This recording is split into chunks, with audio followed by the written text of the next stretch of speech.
Kak Julia. Lagi proses penyembuhan masih flu, makanya suaranya rada-rada jadi ngambil tisu terus nih lah. Masih ingusan, masih batuk. Suaranya nggak enak, rada nggak enak. Nggak pede dengan suara sendiri. Makasih semuanya. Baik, selamat siang teman-teman semua. Salam sehat, salam solidaritas ya, salam feminis dan salam KCF. Kita sudah memasuki hari ke-7 ya, satu hari lagi besok KCF kita akan berakhir.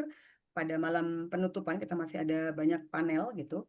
Dan kali ini kita ada di panel 748, jadi selamat datang untuk teman-teman semua, presenter, chair, dan juga teman-teman peserta di panel 748.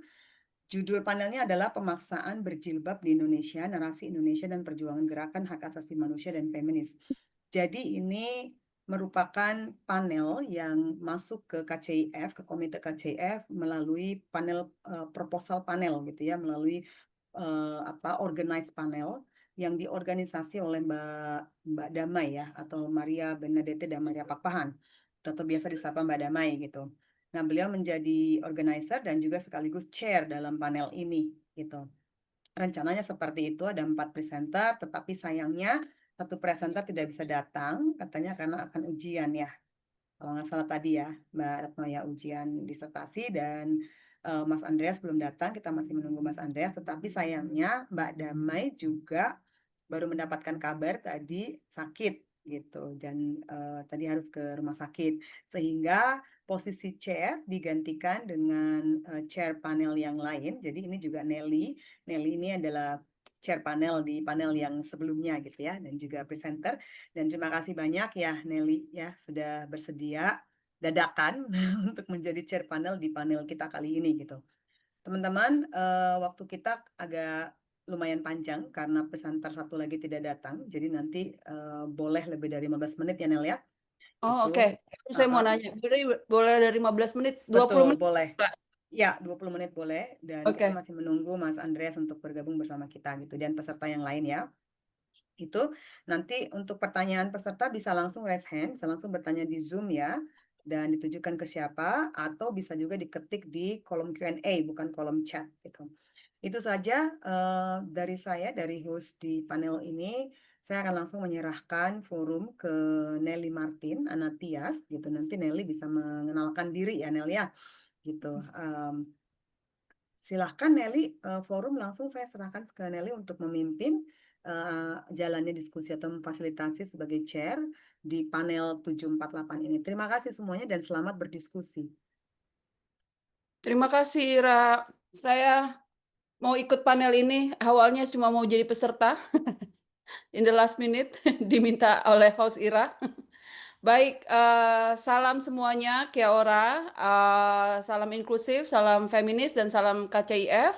Seperti yang sudah tadi disebutkan oleh Ira, bahwa ini adalah panel 748 tentang pemaksaan berjilbab atau berhijab di Indonesia, narasi Indonesia dan perjuangan gerakan hak asasi manusia dan feminis.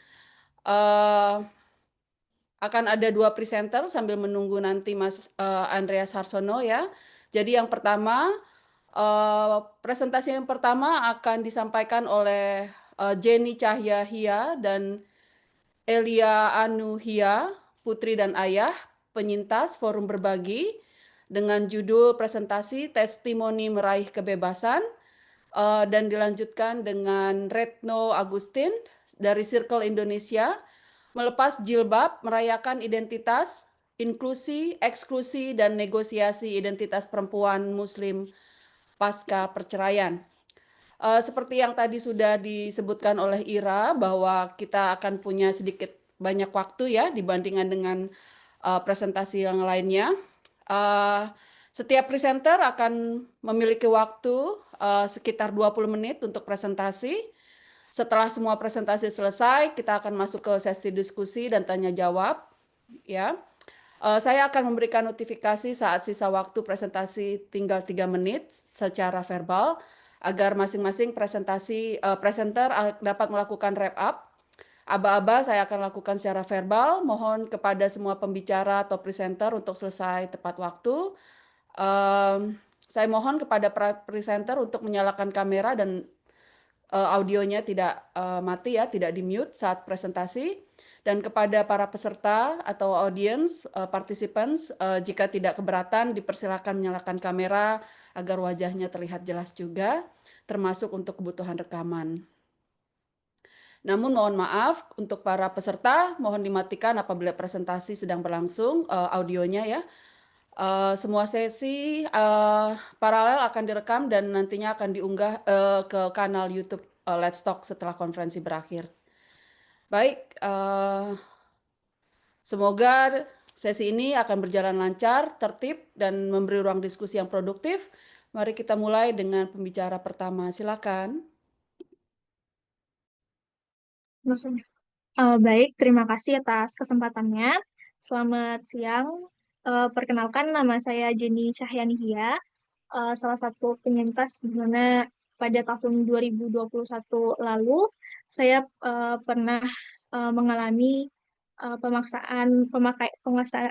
pemakaian jilbab di sekolah. Jadi pada tahun 2021, di mana pada saat itu saya masuk ke sekolah menengah atas di SMK Negeri 2 di Padang di kota saya.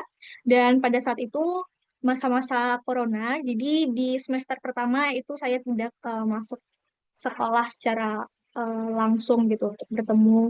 Dan pada saat itu juga sekolah dilaksanakan secara online. Tetapi di semester kedua, ketika sekolah dilaksanakan secara offline, eh, di sebelumnya di Padang ini itu di sekolah-sekolah negeri kepada siswi-siswi perempuannya itu diwajibkan untuk mengenakan jilbab di sekolahnya. Dan pada saat itu saya memberanikan diri saya untuk tidak mengenakan jilbab ke sekolah dikarenakan saya merasa bahwa itu adalah hak saya dan sekolah tidak bisa memaksakan hal tersebut. Akan tapi ketika saya masuk ke sekolah pada saat itu, sekolah saya eh, memanggil saya ya beberapa kali untuk eh, me- memaksa saya gitu, kayak meminta saya untuk mengenakan jilbab di sekolah. Akan tapi eh, dengan beberapa kali panggilan pada saat itu, saya melakukan penolakan dan tetap pada pendirian saya untuk tidak mengenakan jilbab pada saat itu. Dan pada akhirnya waktu itu papa saya dipanggil ke sekolah dan di sana kami disuruh untuk menandatangani sebuah surat di mana surat pernyataan di mana saya eh, telah melanggar aturan aturan pada saat itu. Dan apabila nanti saya diberikan sanksi atau hukuman itu eh, di tidak masalah gitu karena saya dianggap sudah melanggar aturan pada saat itu. Dan ketika pertemuan dilakukan oleh ayah saya waktu itu, kebetulan dia merekam pertemuan kami itu secara live di Facebook, sehingga pada saat itu video tersebut menjadi viral di tahun 2021. Dan dari viralnya video tersebut, sekolah saya mulai membenah diri dan mengizinkan saya pada saat itu untuk tidak mengenakan jilbab di sekolah dan juga banyak perbaikan-perbaikan yang terjadi pada saat itu seperti mulai masuknya guru agama Kristen di sekolah dan siswi lain juga eh, dibebaskan gitu untuk tidak mengenakan jilbab. Dan pada saat itu juga akibat dari video yang viral pada saat itu muncul SKB 3 Menteri pada saat itu di mana mengenai aturan-aturan berpakaian di sekolah. Dan di Padang waktu itu beberapa sekolah juga mulai tidak memaksakan siswi perempuannya untuk tidak mengenakan jilbab. Dan ini sudah berlangsung puluhan tahun sebenarnya di Padang dan pada saat itu uh, siswi perempuan terutama yang beragama Kristen dan non-Muslim itu memiliki kebebasan gitu untuk tidak mengenakan jilbab, di mana sebenarnya hal itu tersebut tidak wajib sebenarnya kan, tapi dikarenakan dari aturan sekolah hal tersebut diwajibkan, dan hal ini merupakan sebuah tindak pemaksaan bagi saya sebenarnya, dikarenakan ini melanggar hak-hak kami menut dan juga menutup ke- kebebasan kami gitu. Dan akibat dari viralnya video tersebut, kami juga mengalami kebebasan hingga saat ini. Kan tapi mungkin ada juga masih ada beberapa tindakan dari sekolah uh, yang masih menentang hal ini, dan juga masih mewajibkan siswinya untuk mengenakan jilbab begitu. Dan dampak dari kejadian ini tentu sangat berdampak ya bagi keluarga kami, di mana pada saat ini uh, hal ini sangat berdampak bagi ekonomi keluarga kami saat ini. Mungkin sekian yang dapat saya sampaikan. Saya kembalikan kepada moderator. Terima kasih. Oh, baik. Jenny ya tadi ya? Iya, Bu. Iya. Baik, kalau begitu kita lanjutkan kepada pembicara selanjutnya, Retno Agustin dari Circle Indonesia.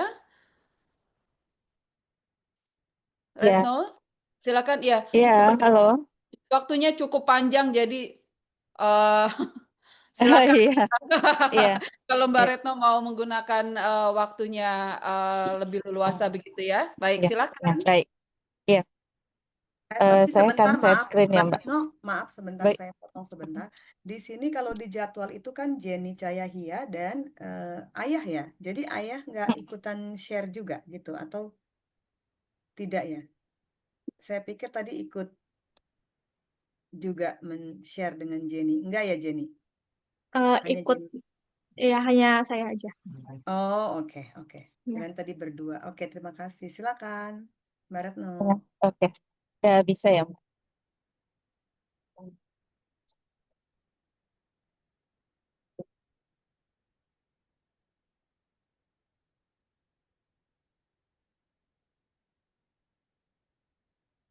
Iya, eh, baik. Selamat siang, kawan-kawan semua. Saya ingin mempresentasikan eh, naskah saya. Eh, Mungkin ini karena saya saat ini kan presentasi dengan apa namanya, dengan HP. Apakah dapat dilihat dengan baik? Bisa dilihat sih Mbak, cuman mungkin untuk Eh, skalanya lebih kecil ya. Kecil ya. Saya coba Iya. share dengan gadget yang lain coba. Ini mungkin perlu ditutup aja ya. Coba.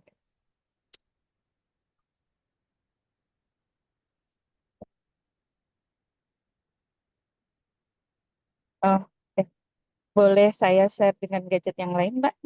Iya, silakan. Yang udah. Belum muncul sih di saya. Eh, saya pakai dua aplikasi sekarang. Izin untuk share screen satunya. Itu gimana Ira? Ira masih mute. Sudah Oke, jadi saya co-host. sudah. Sudah Oke, jadi co-host. tunggu ya, Mbak. Oke, ini udah bisa? Ya, bagus Mbak. Boleh Oke, di full screen Mbak? bisa ya. Baik, terima kasih. Saya pakai dua gadget ya, Ya, mohon maaf lagi. kawan-kawan, karena saya juga lagi di jalan. Kebetulan anak saya sakit, jadi saya harus pulang lebih cepat dan lagi di kereta, tapi keretanya sepi. Jadi sebenarnya sebelum memulai ini, saya mungkin minta waktu sebentar kawan-kawan untuk mendoakan salah satu sahabat kami semua yang presentasi di sini dari forum berbagi yang biasa kami banyak saling sharing dan menguatkan untuk kawan-kawan menjadi korban dan penyintas perundungan berjilbab. Kawan kami Mbak Susana Ediono meninggal bulan lalu gitu, yang seharusnya beliau juga eh, menjadi presenter di hari ini. Um, terus, ya.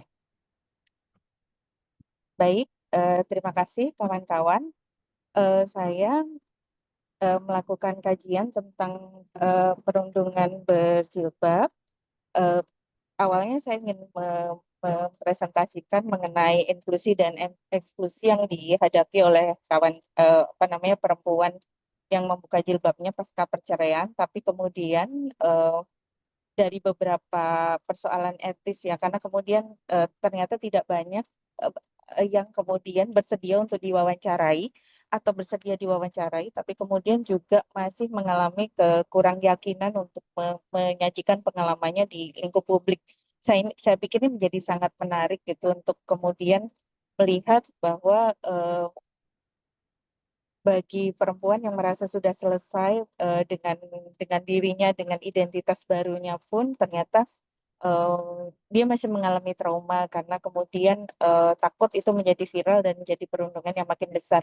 Sehingga kemudian saya memilih untuk melakukan kajian dari sosial media untuk melihat pengalaman beberapa selebgram yang mengalami perundungan ketika kemudian mereka membuka jilbab pasca perceraiannya gitu. Jadi kemudian judulnya saya ubah menjadi Di Balik Hujatan, kemudian membedah logika perundungan dan strategi resiliensi perempuan yang uh, uh, melepas jilbab setelah mereka bercerai. Saya mencoba menggunakan teori performativitasnya Judith Butler. Saya Retno Agustin, saya bekerja di Circle Indonesia, sebuah kantor konsultan di Yogyakarta, tapi saya juga saat ini menjadi mahasiswa S3 program Doktor Sosiologi UGM.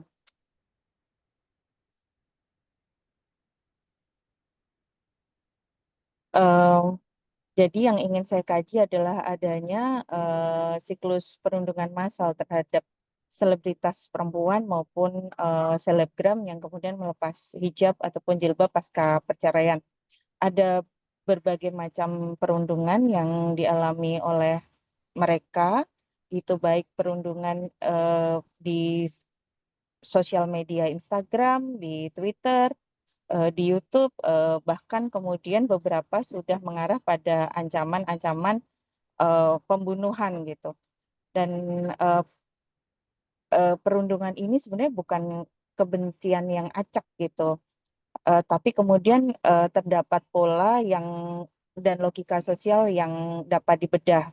Kemudian presentasi saya ini ingin membedah mengapa kemudian terdapat perundungan ini, apa gitu akar gitu yang terdapat dalam perundungan ini, kemudian melihat bagaimana untuk mengkaji bagaimana strategi resiliensi performatif dari para penyintas ini. Kemudian juga yang terakhir adalah kesimpulan. Nah, ini mungkin ada beberapa kawan-kawan sudah mengenal, ada Rachel V-nya gitu, salah satu yang mungkin yang sangat ramai gitu kan, yang sampai kemudian dia kehilangan 100.000 follower gitu. Kemudian ini ada yang dulu sekali gitu, yang sempat sangat ramai dan bahkan juga mendapat ancaman pembunuhan, Mbak Tri Utami ya. Kemudian ada yang selebgram juga yang sampai dibilang setelah lepas jilbab dia cantik seperti seperti Kareena Kapoor, tapi tetap dianggap kemudian dia dianggap murtad sampai seperti itu. Nah, akar dari perundungan ini sebenarnya adalah krisis keterbacaan atau krisis of intelligibility. Menurut Butler, identitas itu sebagai sebuah performa gitu. Identitas bukanlah esensi, melainkan performa yang diulang-ulang gitu kan. Nah, hijab kemudian dibaca sebagai citasi, sehingga mengenakan hijab adalah tindakan untuk mengutip norma ideal gitu. Mereka performance mereka adalah sebagai perempuan yang salihah, dan itu diulang-ulang kalau selebgram kemudian dia memunculkan itu di postingan-postingan Instagramnya, dan itulah yang dibaca oleh publik. Oh, perempuan-perempuan ini menjadi perempuan yang salihah gitu. Jadi ketika kemudian mereka melepas hijabnya, ini menjadi sebuah fenomena yang disrupted ya. Dia mendisrupsi mendisrupsi situasi yang selama ini sudah dianggap ajak oleh publik gitu. Tindakan ini dianggap memutus rantai kutipan gitu kan. Ya, sehingga kemudian publik menganggap keputusan ini apa sih sebenarnya dia ini identitasnya apa gitu. Nah, publik melihat sosok ini sebagai sosok yang tidak terbaca. Dia dianggap dianggap tidak jelas gitu. Dia dianggap keluar dari skrip yang dikenali. Jadi para publik ini kan sebagai audiens yang membaca itu merasa terganggu karena uh, yang saya kenal tuh yang menurut saya misalkan dia selebgram yang salehah gitu, kemudian dia menjadi sesuatu yang lain gitu. Nah, hujatan merupakan respon panik gitu mengarah pada moral panik gitu karena eh, dan dan publik gitu secara brutal mencoba untuk memaksa menulis ulang identitas yang ambigu ini dengan label negatif. Mereka dianggap sebagai orang yang labil, sebagai pendosa, mencari sensasi. Mungkin dalam kasus Nikita Mirzani, dia dibilang dia buka jilbab karena dia sudah tidak laku, sehingga dia cari-cari perkara gitu agar dia mendapat pekerjaan gitu. Nah, pelabelan negatif ini adalah pemaksaan publik agar para selebgram ini atau para artis ini kembali dapat dibaca gitu. Nah, di sini ada Putri Anne ya gitu. Kemudian di sini ada Rachel Fenya gitu yang kemudian mereka mengupload DM-DM yang muncul di IG-nya sebagai hujatan-hujatan ataupun perundungan gitu kan. Salah satunya mereka disebut sebagai lonte gitu kan. Eh, Hujatan ini adalah teknologi lama yang sekaligus merupakan kontrol sosial dari publik yang cenderung konservatif gitu. Di sini hujatan itu bukan sekedar kata-kata, tapi juga teknologi kuasa untuk mendisiplinkan perempuan. Jadi kemudian hujatan ini bekerja dengan cara membuat si subjek, si selebgram jadi kelompok pesakitan ya, di atau disebut juga sebagai patologisasi subjek. Jadi mengubah pilihan rasional seorang selebriti, seorang perempuan untuk dari kemudian berjilbab, kemudian dia membukanya bukan menjadi sebuah peristiwa spiritual pribadi, tapi menjadi gejala penyakit. Mereka dibilang stres, labil, dan patologisasi subjek ini digunakan untuk mendelegitimasi keputusan sadar itu. Kedua, mereka melakukan devaluasi moral dan ekonomi itu dengan cara merendahkan motif para perempuan tadi dari urusan yang mungkin lebih sakral gitu menjadi sekedar urusan duniawi gitu. Sepi job lah dalam konteks Nikita Mirzani, cari sensasi gitu kan, sudah tidak laku gitu. Nah ini devaluasi moral dan ekonomi ini digunakan untuk mengkaburkan nilai-nilai spiritual dari keputusan-keputusan pribadi perempuan gitu. Ketiga, politik abjeksi ataupun pengucilan gitu. Mereka mau mendorong subjek perempuan-perempuan ini untuk keluar dari komunitas moral melalui umpatan misoginis gitu. Di sini mereka disebut lonte gitu, mereka disebut pelacur gitu kan. Dan ini digambarkan dalam gambaran yang biner yang sebelumnya mereka berkerudung dianggap suci, salehah gitu. Kemudian mereka dieksklusi, digambarkan dengan sosok yang sebaliknya sebagai kotor, kemudian uh, tidak pantas gitu secara konteks moral publik gitu. Dan yang berbahaya adalah harus disingkirkan gitu. Bahkan pada beberapa kejadian seperti yang dialami Rina Nose, misalkan dia mendapat ancaman pembunuhan gitu. Dan artinya kemudian harus disingkirkan secara sosial, bahkan yang mengerikan adalah secara fisik gitu. Nah, ini apa sih yang kemudian ada di balik kemarahan ini? Marah itu kan angry, itu sebenarnya ada panikan moral ini tersembunyi kerapuhan norma gitu kan. Eh, jadi kenapa gitu kemudian reaksi publik menjadi begitu keras. Kemudian tindakan melepas hijab kan mengungkap fakta bahwa norma itu hanya konstruksi, bukan takdir gitu. Gitu. Fakta bahwa hijab itu bisa dipilih, bisa dipakai, bisa dilepas gitu sangat mengancam bagi mereka yang menganggap bahwa berhijab itu absolut, tidak bisa dinegosiasi gitu. Sehingga kemudian pilihan-pilihan yang bagi para selebgram yang melepas jilbab itu sebagai sebuah pilihan sadar gitu, dianggap sebagai sebuah ancaman dari keajegan gitu.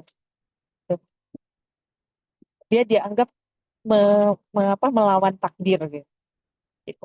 Nah, hujatan juga dijadikan upaya penegasan diri netizen bahwa kekerasan yang dimunculkan dalam bentuk hujatan, makian gitu kan dan ancaman-ancaman itu sebenarnya menunjukkan kerapuhan norma itu. Jadi dengan menghujat, netizen sebenarnya sedang melakukan performa tandingan. Mereka sedang ingin meyakinkan diri mereka sendiri bahwa mereka masih setia pada norma yang benar. Jadi alih-alih kemudian mencoba menguatkan diri pribadi gitu untuk tidak terganggu dengan apapun pilihan orang lain, mereka saat mereka menghujat sebenarnya mereka sedang meyakinkan diri mereka sendiri dan mungkin juga kelompoknya bahwa mereka adalah dalam bahasa anak sekarang disebut sebagai si paling. Mereka orang yang paling setia dan nilai yang sudah dianggap sebagai takdir tadi atau setia pada norma yang benar. Itu. Nah, kemudian bagaimana kemudian strategi resiliensi yang kemudian dapat diambil gitu oleh para selebritis ataupun selebgram yang tadi mendapatkan berbagai perundungan pasca mereka kemudian melepas jilbab setelah mereka bercerai. Jadi resiliensi kemudian dibaca sebagai kontra performa. Jadi resiliensi ini kan bukan sekedar bertahan secara pasif gitu. Jadi pasif artinya kemudian habis, tapi kemudian mereka memilih untuk mengambil performa yang lebih aktif untuk merebut kembali kendali. Bahwa performanya tidak terlalu ajak. Ada masa-masa gitu dalam beberapa situasi itu para perempuan-perempuan yang dalam tahapan resilient ini mereka juga goyang gitu kan, menunjukkan emosi-emosi yang kelelahan, ketakutan gitu. Tapi itu adalah bagian dari upaya mereka merebut kembali performa dirinya gitu, upaya untuk menjadi resilient.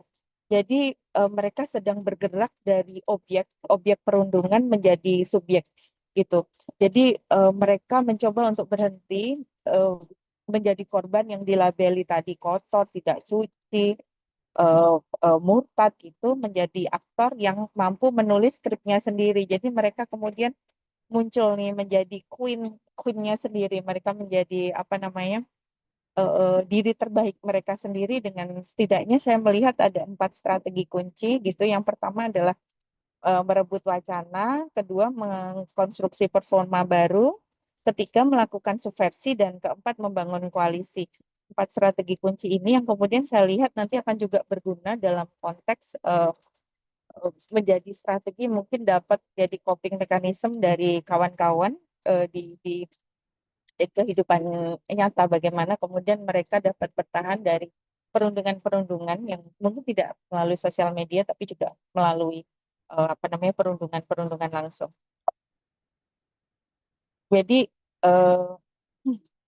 jadi salah satu upaya yang yang diambil oleh para perempuan selebgram tadi adalah mereka mencoba merebut wacana. Mereka menguasai cerita mereka sendiri. Mereka menunjukkan bahwa ini adalah pilihan pribadi saya. Mereka menolak pelabelan negatif, misalkan menjadi perempuan yang tidak salihah gitu.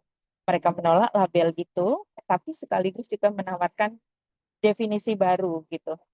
Jadi dalam kasus Marsanda, misalkan ketika dia membuka jilbab pasca perceraiannya, kemudian dia membingkai ulang itu sebagai sebuah proses penyembuhan gitu, proses penyembuhan diri gitu. Jadi Marsanda kemudian dalam waktu yang panjang menjadi mengkampanyekan tentang kesehatan mental gitu, penyembuhan jiwa gitu. Nah, kemudian Rina Nose gitu, dia dia apa namanya? Dia menunjukkan bahwa dengan melepas jilbab saya tetap jadi muslimah yang baik gitu. Di Instagramnya dia menyatakan itu. Bukan berarti saya murtad, saya tetap muslim yang baik gitu. Hanya saya memiliki pemaknaan yang berbeda gitu tentang bagaimana menjadi muslim yang baik. Di sini kemudian terdapat perubahan pola pikir. Tapi memang dalam konteks yang lain, misalkan dalam Ola Ramlan yang terakhir ya, dia mencoba merebut wacana walaupun memang agak berbahaya ketika dia secara terbuka mengakui bahwa dia memilih melepas jilbab karena memang ini realitas perjuangan ekonomi bagi seorang apa namanya, perempuan kepala rumah tangga gitu. Ketika dia menjadi ibu bagi anak-anaknya, ya ini salah satu resikonya adalah ya dia harus melepas jilbab sebagai sebuah realitas perjuangan ekonomi.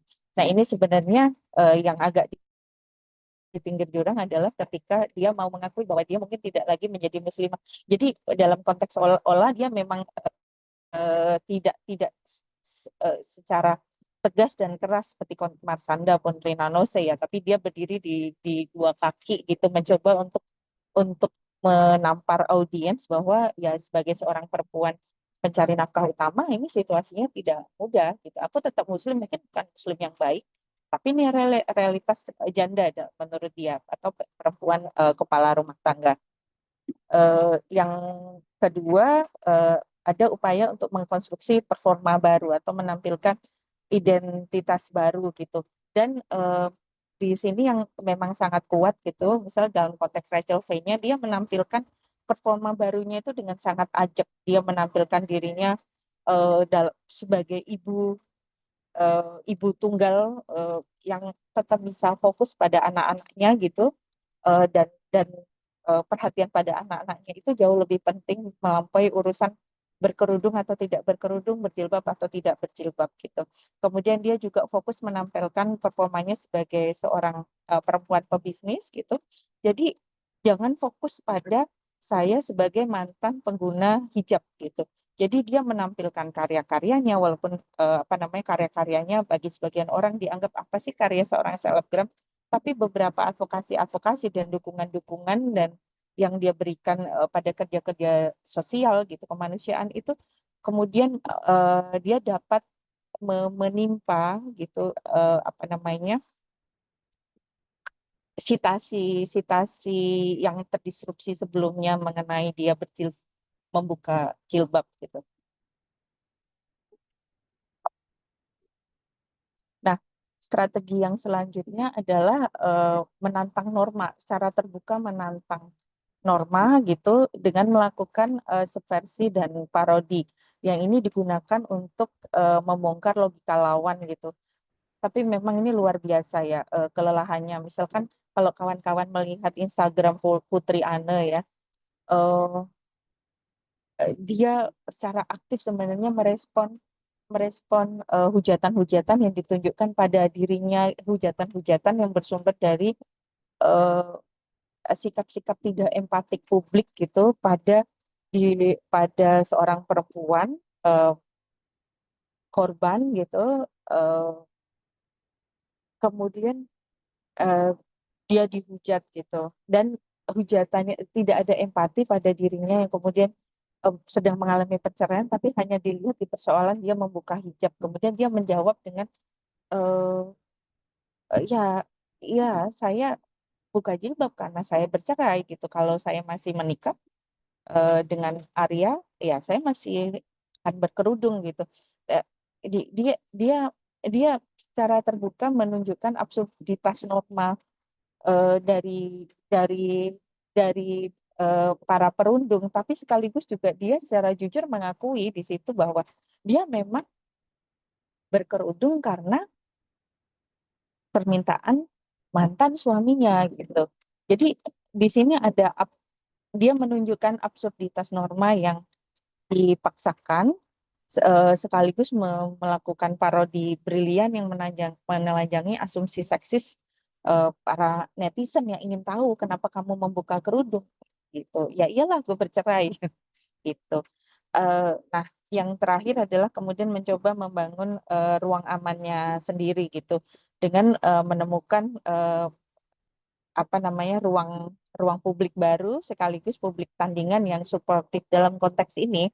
Ketika kemudian perundungan dibaca sebagai upaya eksklusi, mereka mencoba membangun ruang inklusi barunya gitu. Salah satunya adalah dengan mengkurasi lingkungan digital, misalkan memblokir para penghujat, mengeluarkan para follower yang toksik gitu-gitu, yang kemudian memaksakan skripnya kepada para selebgram ini gitu kan. Kemudian membangun campaign solidaritas seperti perempuan dukung perempuan, dan dalam konteks Rachel V-nya ini cukup berhasil. Dan ada beberapa selebgram yang kemudian menjadi penyintas KDRT, kemudian dia bercerai dan dia kemudian membuka jilbabnya, dan di situ dia muncul agensi baru. Saya lupa namanya, Baby siapa gitu ya. Dan di Instagramnya itu justru sangat kuat dukungan pada keberdayaannya. Jadi yang dulunya awal-awal bercerai dia dihujat oleh lingkungan terdekatnya karena dia membuka jilbab, tapi justru dia menemukan ruang inklusif dari followernya di sosial media gitu. Jadi yang ingin saya simpulkan gitu di sini bahwa hujatan itu kan sebenarnya bagian dari unreadable ya, ketika publik tidak bisa membaca ini identitas barunya ini seperti apa gitu. Identitas barunya ini tidak mereference, tidak merujuk pada identitas lama yang sudah dikenalin oleh audiens, oleh publik yang dianggap oleh publik dekat gitu. Ternyata menjadi orang yang sama sekali berbeda oleh yang mereka bayangkan. Kemudian dari cinta kemudian menjadi benci, dan sehingga kemudian hujatan ini bukanlah proyek kebencian yang acak gitu, melainkan proyek disipliner kolektif. Jadi ketika menghujat, mereka sekaligus ingin meluruskan kembali yang dicintainya agar kembali pada skrip yang mereka sudah lebih familiar gitu kan. Gitu.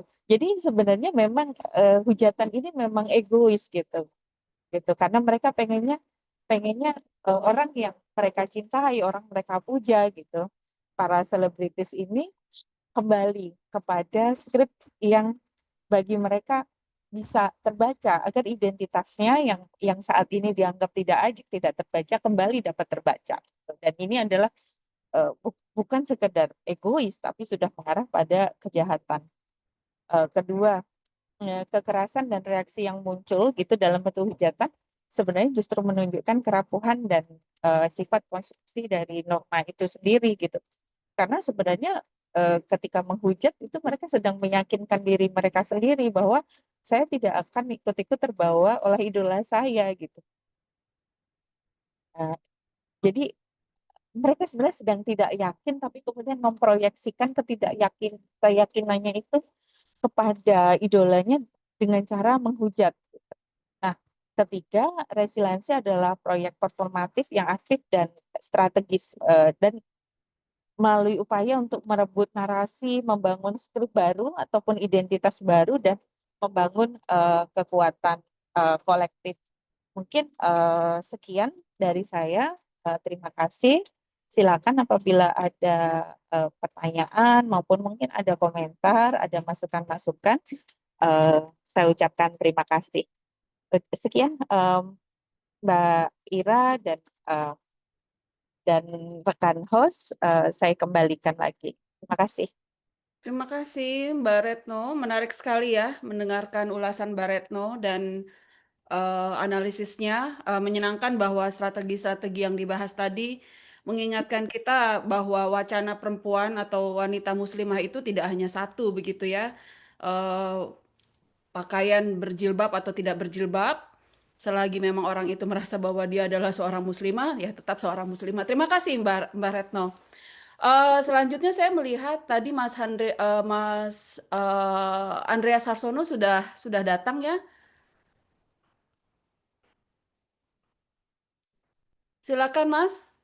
Eh, karena satu presenter tidak datang, jadi waktunya sedikit lebih banyak dari 15 menit, jadi mungkin bisa 20 atau mungkin 30 menit Mas. Silakan.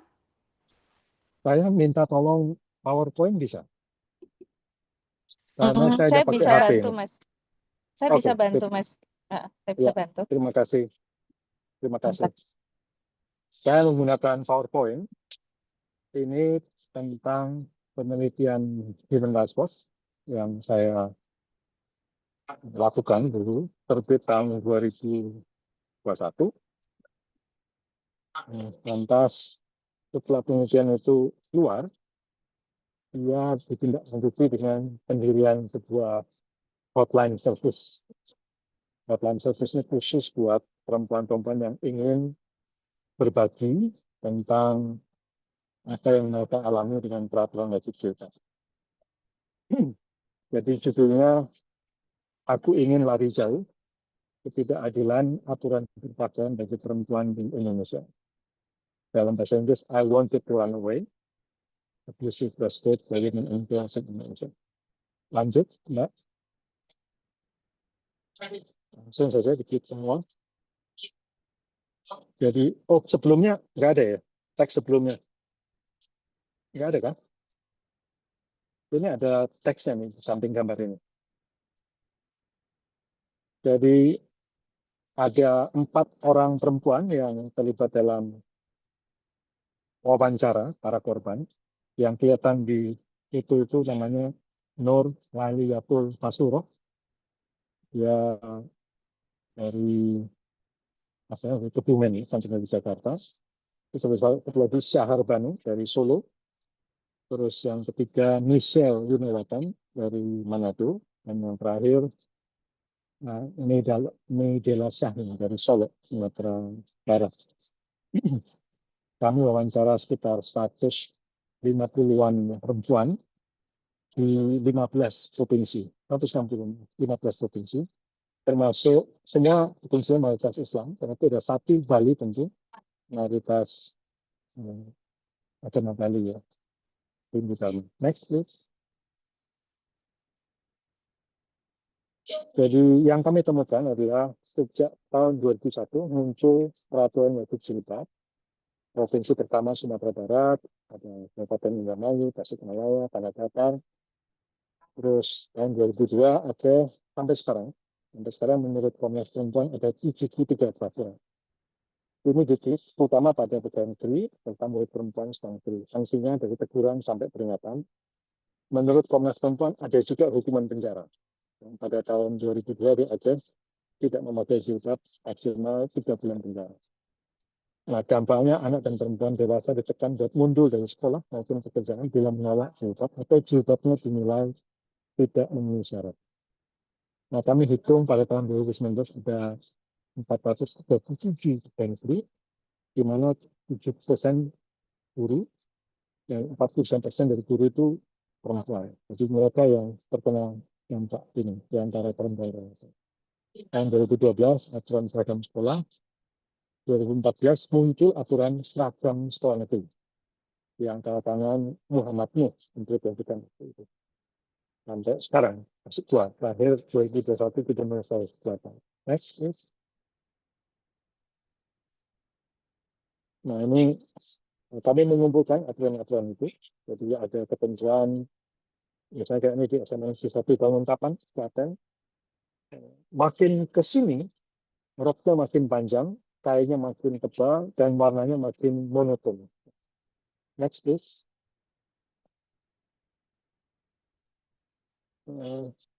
Sekolah negeri juga mulai terekam pelanggaran sejak bupati atau wali kota masing-masing mulai peraturan jilbab. Jadi ada 4 kategori pelanggaran, daerah pelanggaran. 1 sekolah negeri, kedua pegawai negeri, yang ketiga para pengunjung perempuan ke gedung pemerintah, dan yang keempat wilayah tertentu semua ruang publik. jalanan, stadion, pantai, kolam renang. Juga ada ketentuan di Kementerian Agama itu mewajibkan guru pendidikan agama Islam buat mewajibkan siswinya memakai jilbab di dalam maupun di luar sekolah. Itu ada aturan. Next, please.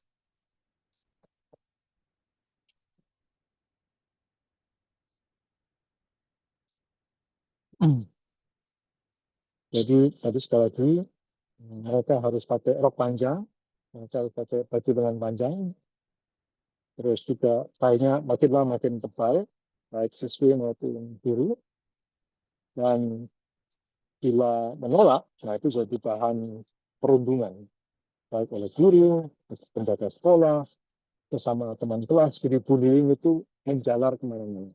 Next, please.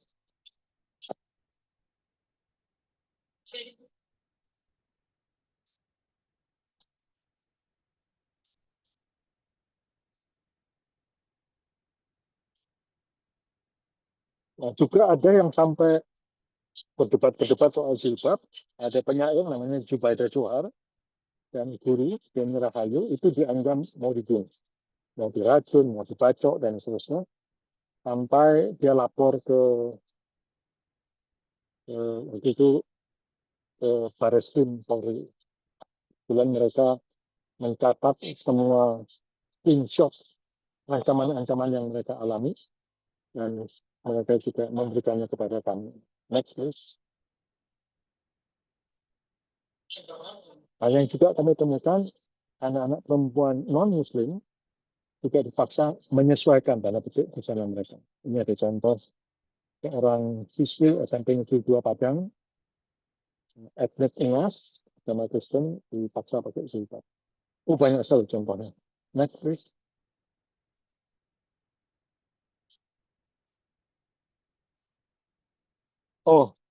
Entah kenapa teksnya nggak muncul, tetapi Ini iya Mas teksnya juga ada kecelakaan, misal yang digambar ini anak pramuka pakai jilbab rok panjang meninggal saat sidosnya. Juga ada tempat-tempat kerja jilbabnya terlihat mesin, atau ada sepeda motor terlihat sepeda motor kecelakaan. Tapi yang jarang diketahui juga dampak secara kejiwaan.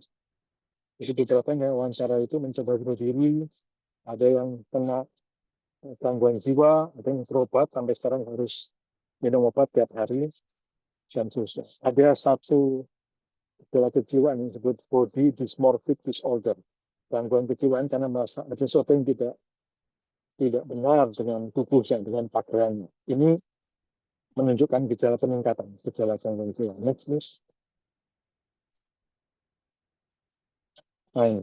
Body dysmorphic disorder. Ada seorang psikolog namanya Iva Hanifah Misbah, psikolog di sebuah rumah sakit di Bandung. Dia membantu 30-an pasien perempuan yang menderita tekanan sosial. Teh Iva ini yang kemudian kutipannya menjadi judul laporan kan, Aku Ingin Lari Jauh. Itu menjadi sebuah judul puisi yang dia bikin. Pada bulan April 2021, Iva Hanifah Misbah bersama dengan beberapa kawan, termasuk saya, mendirikan sebuah hotline service, namanya Forum Berbagi, untuk membantu perempuan-perempuan yang tertekan karena pemaksaan cinta. Menurut Teh Iva, paling mudah melihat seorang gadis kecil dan adalah menangis atau tidak mau berangkat ke sekolah. Paling sering kita melihat gadis sembunyi di toilet sekolah karena bullying oleh guru maupun oleh sesama murid sekolah. Next, please.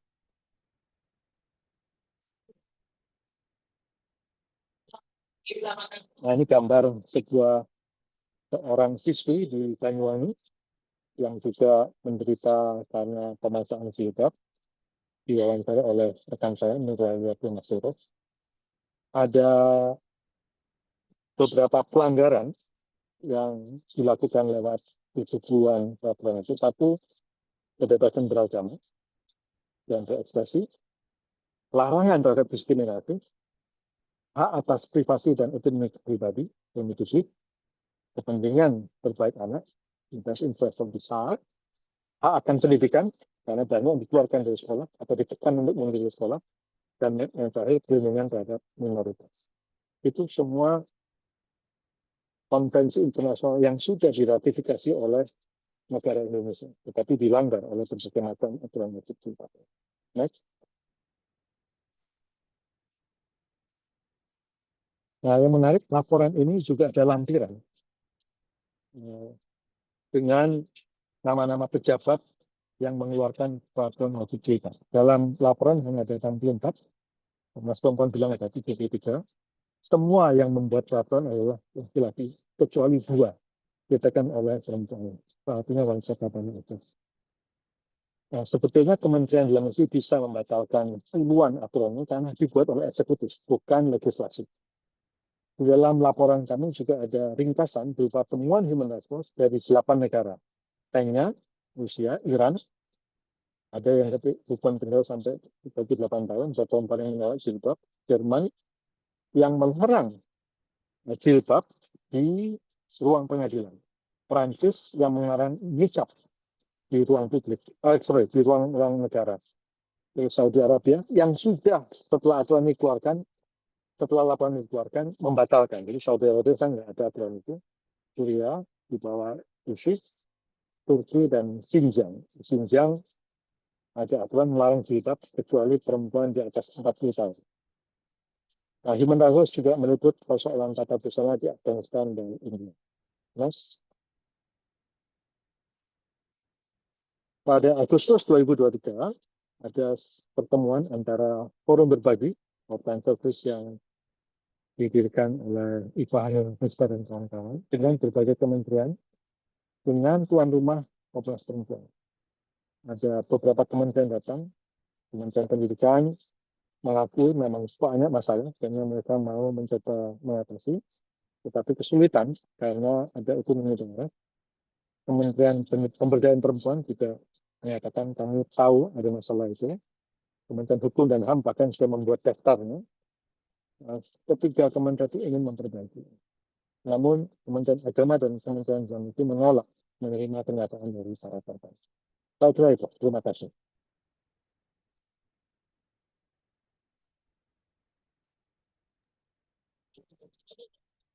Baik, terima kasih Mas Andreas atas presentasinya. Di sini kita melihat dan diingatkan kembali ya, dua antropolog besar, Talal Asad yang mengingatkan bahwa agama selalu saja dipolitisasi dalam konteks bernegara, dan kita melihat itu dari presentasi Mas Andreas barusan, dan juga Sabah Mahmud mengingatkan bagaimana jilbab juga salah satu hal yang menjadi simbol kekuasaan politik yang selalu dipolitisir oleh negara ya. Baik, terima kasih.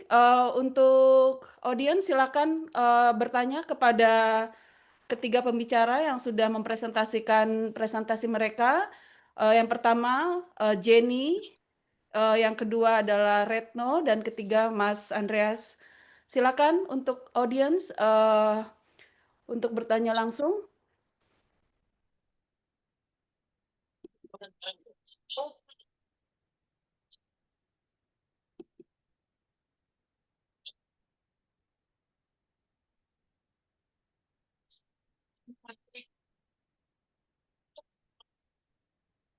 Ira, ini saya tidak bisa melihat Q&A. Apakah ada pertanyaan di Q&A?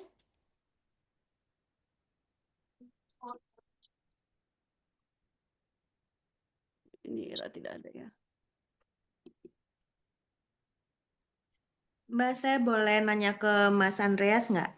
Silakan, silakan. Silakan perkenalkan diri dan boleh langsung ditanyakan kepada presenternya. Silakan. Ya, baik, terima kasih. Saya Mutia Faradila. Dulu saya pernah ikut ini loh Mas Andreas, ada pertemuan yang Mas Andreas gagas online bersama dengan beberapa teman-teman perempuan yang juga membahas tentang hijab. Waktu itu saya diundang oleh Mbak Banu. Saya ikut sekali waktu itu, tapi habis itu agak karena kesibukan sedang sekolah waktu itu jadi nggak bisa lanjut. Saya ingat saya bercerita kapan saya pakai jilbab dan seterusnya ya, dan bagaimana pengalaman berjilbab saya. Saya tinggal di Bandung, kemudian pindah ke Aceh dan seterusnya gitu. Saya cuma pengen nanya, sebenarnya adakah advokasi yang bisa kita lakukan gitu ya, atau penguatan apa yang bisa kita lakukan dengan sesama perempuan terutama ya, baik itu yang belum menggunakan, bukan belum ya, yang memilih tidak menggunakan jilbab, yang memilih melepas jilbab gitu ya, atau yang memilih menggunakan jilbab dengan style tertentu, karena itu juga kena tekanan gitu, style tertentu pun kena tekanan gitu ya. Karena teman-teman perempuan yang baik yang memilih melepas jilbab atau masih menggunakan jilbab ini sangat mudah diserang karena selalu dikaitkan dengan tadi seperti yang Mbak Retno bilang soal moralitas gitu ya, selalu dikenakan ke situnya gitu. Menurut Mas Andreas, apa yang bisa kami sesama perempuan atau bahkan teman-teman laki-laki lakukan supaya serangan itu, tekanan itu kalaupun ada tidak bisa kita bendung gitu loh, Mas. Wow.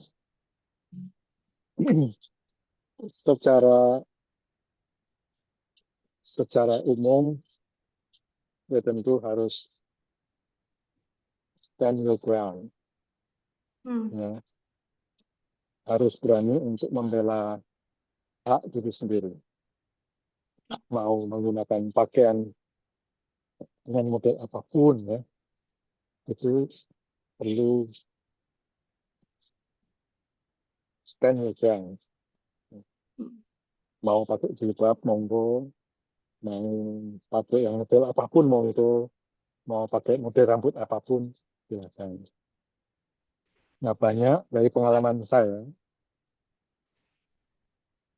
kebanyakan tidak langsung ya, saya kan tidak langsung mendengar, paling ya kadang-kadang saya dengar dari para relawan, tetapi dari relawan semua perempuan, kebanyakan perempuan, yang laki-laki tentu minoritas macam saya, tapi dari pembicaraan dengan para relawan, kebanyakan mereka merasa para korban ini mula-mula membiarkan itu terjadi. Membiarkan ya tangkap pohonnya hanya secari kain di kepala. Tapi makin lama makin dalam, sampai pada level di mana mereka terganggu. Nah, saat terganggu itulah beberapa dari mereka sedang menghubungi kami. Yang bisa kami lakukan hanya mendengar. Kecuali ada yang ingin pindah sekolah, kami hubungkan dengan dinas pendidikan. Ada yang ingin berhubungan dengan psikolog, kami hubungkan dengan psikolog. Macam-macam kota ini kan ada di puluhan kota, kami punya relawan, ada relawan. Jadi buat sesama perempuan, yang paling bisa dilakukan adalah mendengarkan. Kalau dia minta dicarikan solusi, bisa hubungi dinas pendidikan, bisa hubungi dinas sosial, bila perlu psikolog. BPJS juga menyediakan jasa asuransi kesehatan jiwa. Hal-hal begitu yang bisa dilakukan. Nah, secara advokasi tentu paling penting adalah membatalkan 73 peraturan tersebut. Karena sadar tidak mudah, karena banyak orang tidak tahu dampaknya begini luas. Paling hanya mendengarkan saja yang bisa kita lakukan. Baik. Terima kasih Mas Bekti. Yang bisa kita lakukan sebagai apa ya, di lapisan yang terbawah ya, ininya ya paling mendengarkan gitu ya Mas ya, menguatkan ya. Ya, tidak menghakimi tentunya. Tidak menghakimi, baik. Terima kasih Mas. Ya, ada beberapa lagi yang mengangkat tangan. Silakan saya sebutkan untuk Muazim dan juga nanti Nur Hasanah, silakan. Ya, terima kasih atas waktunya. Suara saya terdengar dengan baik? Jelas. Terdengar ya, jelas. Saya ini ya mau bertanya nih kepada Pak Harsono. Ini curhatan bapak-bapak ya, yang punya 2 anak gitu yang sedang sekolah. Pertama, saya sangat memahami bahwa hari ini itu anak saya kebetulan sekolah di sekolah negeri gitu, tetapi dengan normalisasi atau seragamisasi gitu, setiap hari itu kan seragamnya sampai 6 gitu. Tentu saya paham bahwa itu kok uang gitu, jadinya uang harus beli seragam setiap hari berganti gitu. Terus yang kedua juga pasti di situ ada sisi bisnisnya kan. Bisnisnya ya pastinya entah kepala sekolah, komite atau apapun gitu, itu ada dampak dari seragam itu. Tetapi yang sering ataupun yang menjadi pertanyaan saya, bagaimana kita menegosiasikan itu gitu dengan aturan-aturan di sekolah itu jadi penting. Kadangkala banyak banyak hal yang kemudian wah nanti daripada ribet gitu sebagai seorang bapak-bapak ya udahlah ngikutin aturan itu. Nah, mungkin pola-pola ini juga terjadi tidak hanya jilbab ya, tapi seragam itu menurut saya juga dari mulai itu tadi ya. Kadangkala anak saya juga protes dengan seragam yang disediakan sekolah karena mungkin bahannya ketebalan, kepanasan dan lain sebagainya. Nah, terus apa nih saran buat bapak-bapak seperti saya ini yang punya anak, kemudian menjelaskan ke anak ataupun kemudian bernegosiasi di dalam tanda kutip kayak aturan di sekolah itu, gitu Pak. Di dalam komunitas kami, forum berbagi, ada beberapa bapak yang ikut.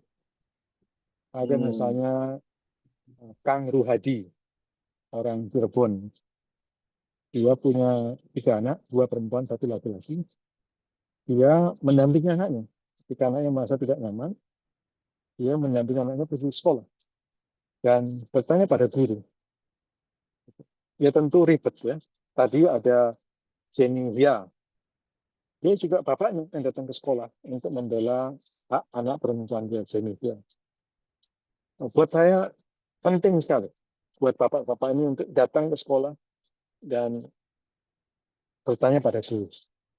Ada satu rekan kami namanya Arif Sujatmiko, dokter di Jogja. Istrinya Susana Ediona, salah satu pendiri Forum Berbagi.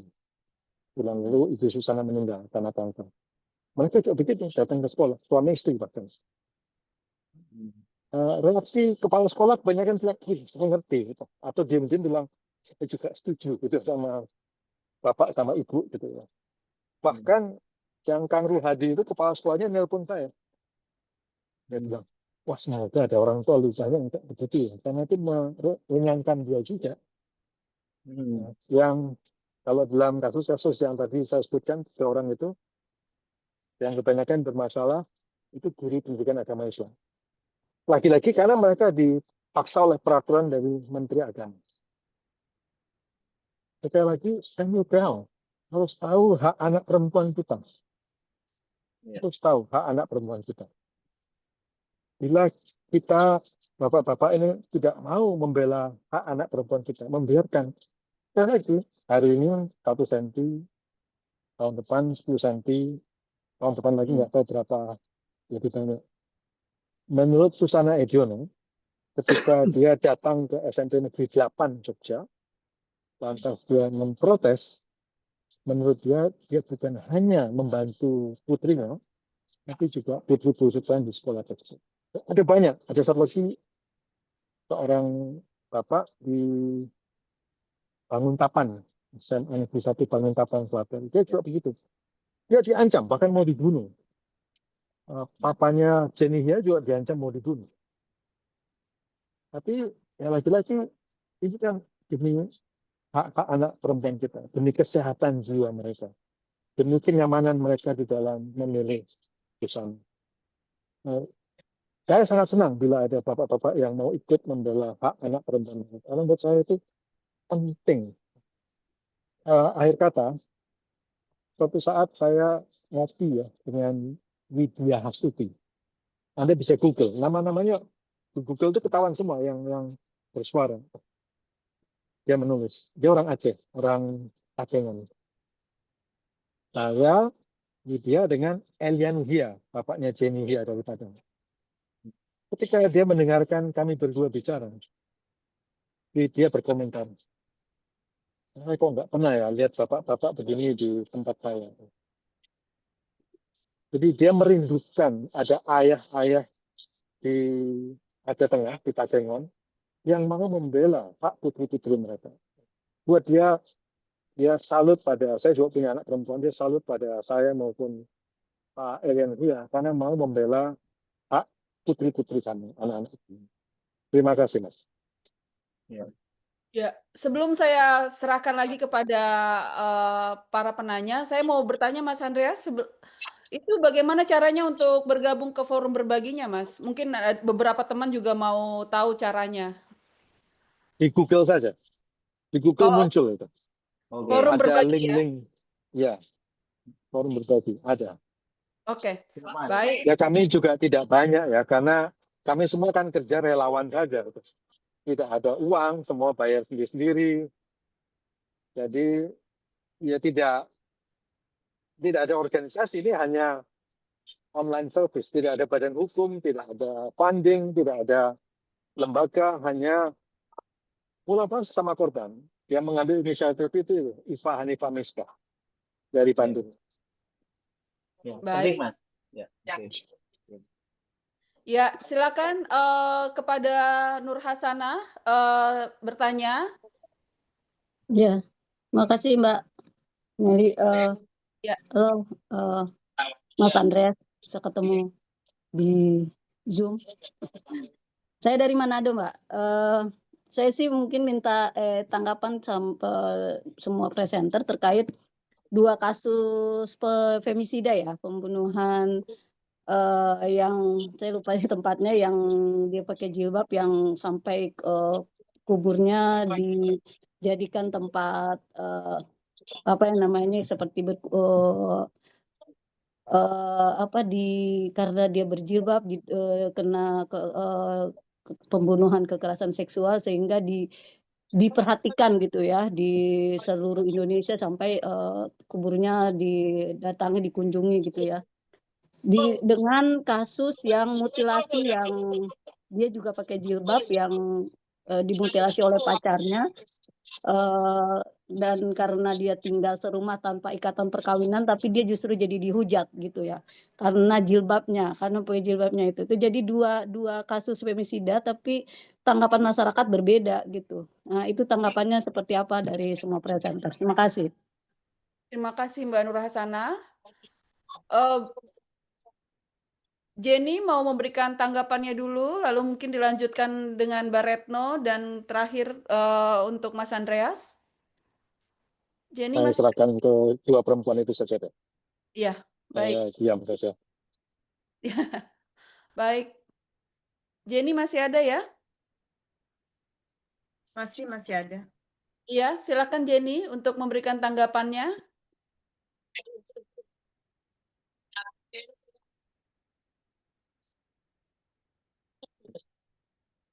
Atau mungkin Mbak Retno dulu sambil menunggu Jenny, karena ini saya Iya. lihat Jenny kameranya masih belum on. Iya. Silakan Mbak Retno. Iya, nanti mungkin Jenny itu sebenarnya juga ada bapaknya di sini ya. Mungkin bisa, kalau dalam konteks advokasi, Jenny juga ada di forum berbagi dan bapaknya itu mungkin bisa cerita lebih detail tentang bagaimana perjuangan mereka mengadvokasi diri ya. Ada Pak Elianu udah masuk tuh. Tapi saya mungkin akan ngerespon kawan dari Swapar Sulut ya.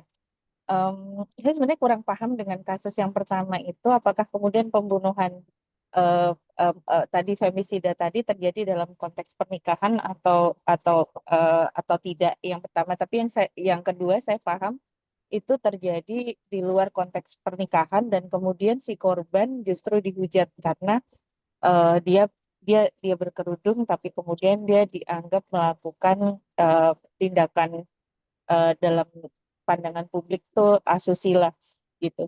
Nah, ini sebenarnya memang saya melihat memang bahkan setelah kematian pun perempuan masih mengalami ketidakadilan ya gitu. Jadi apa namanya,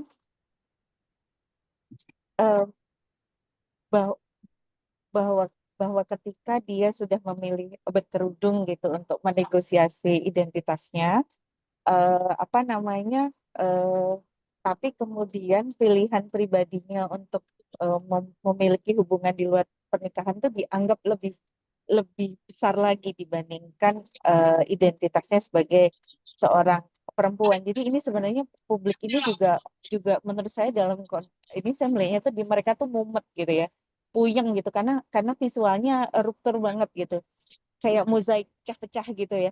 Jadi publik ini kan punya konsepsi ideal tentang perempuan yang salehah gitu, bahwa salehah itu artinya berkerudung dan tindakan-tindakannya harus salehah gitu.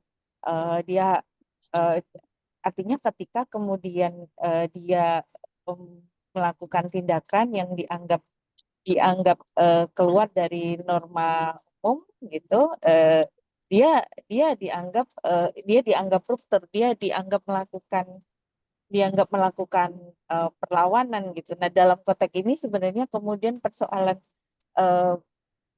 publik melakukan pendisiplinan gitu, bahkan ketika si perempuannya sudah meninggal, ini jahat banget gitu. Jadi dianggapnya ketika perempuan, jadi jilbab ini kan justru di sini dilihat bahwa jilbab itu sebagai sebuah proyek disiplin sosial kan gitu. Artinya kemudian ini jilbab ini digunakan untuk mengontrol seksualitas. Ketika kamu berjilbab, kamu tuh harus menampilkan citra yang tertentu gitu. Citra diri perempuan yang salehah yang ini dibaca adalah yang harus sesuai dengan norma-norma publik, harus bisa dibaca seperti itu. Jadi ketika dia keluar dari norma itu gitu dianggap sebagai sebuah kegagalan gitu.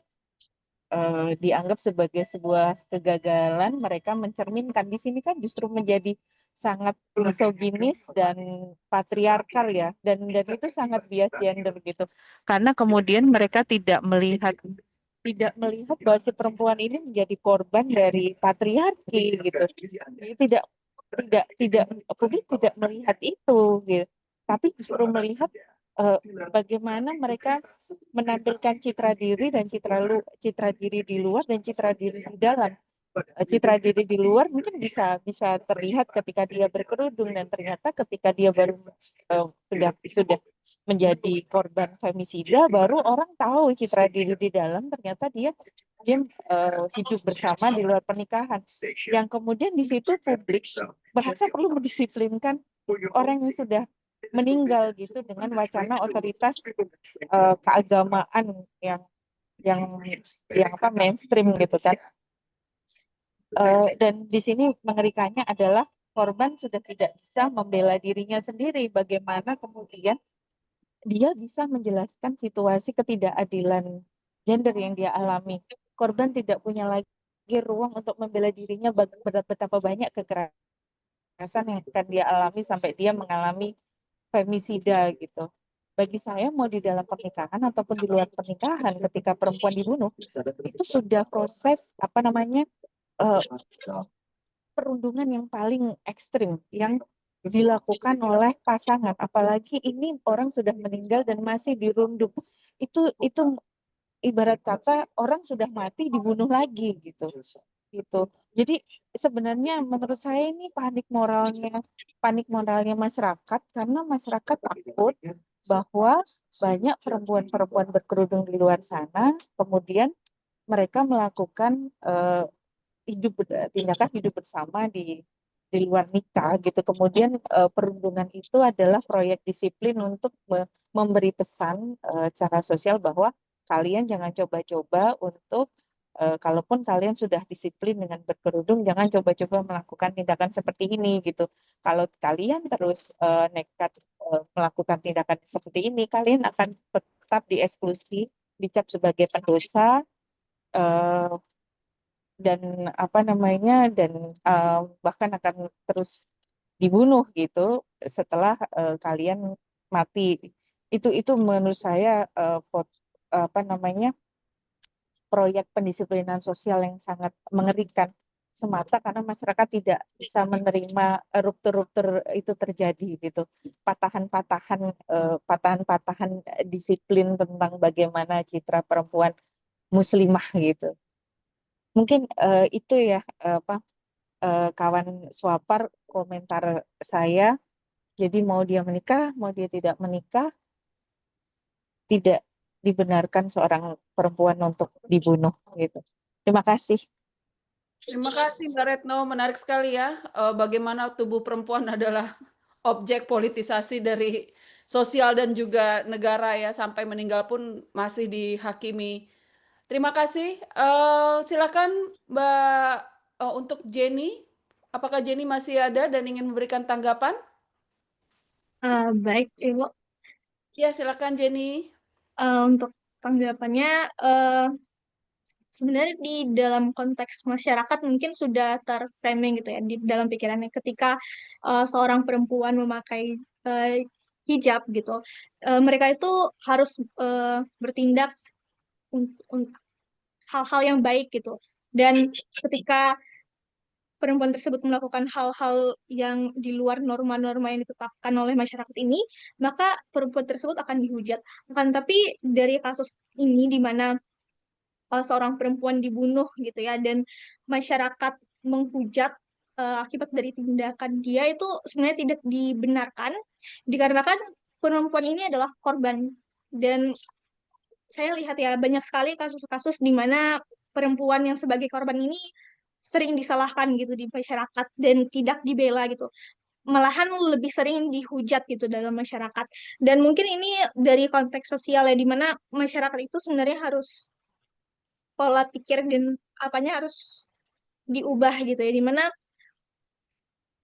perempuan ini adalah korban dan juga dia butuh pembelaan gitu loh. Mungkin sekian Ibu. Baik, terima kasih Jenny. Mas Andreas, silakan Mas menanggapi atau menambahkan. Sudah cukup dari Mbak Retno sama Kak Jenny. Oke, baik, sudah cukup. Ini ada satu pertanyaan di Q&A, saya bacakan. Untuk bertanya kepada Mbak Retno, apakah dalam penelitian ke selebgram yang membuka jilbab tersebut, terlihat ada tendensi bahwa netizen terbawa juga untuk membuka jilbab.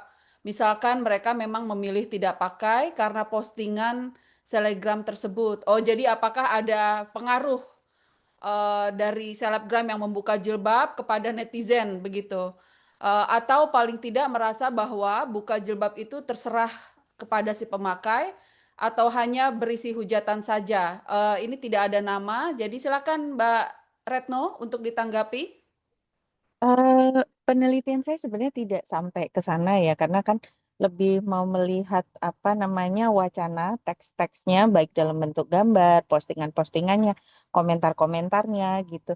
Namun yang mungkin saya bisa sampaikan adalah bahwa benar ada proses inklusi baru ya, orang-orang yang kemudian dari tahapan pertama adalah bersimpati, bisa menghormati pilihan si selebgram ini, kemudian ada juga proses yang mirroring, dia merasa bahwa dari komentarnya dia merasa bahwa dia sebenarnya senang dengan pilihan si selebgram untuk jujur dengan dirinya sendiri, dan ada juga yang menyatakan senang dan bahwa dirinya juga ingin gitu menampilkan sikap seperti itu, tapi dia tidak cukup berani. Dan ini banyak sekali gitu dari komentar-komentar itu muncul, dia tidak cukup berani karena mungkin dia tidak akan kuat untuk dihujat gitu. Ada juga yang menyatakan apa namanya ada di ini mungkin tidak selebgram besar ya.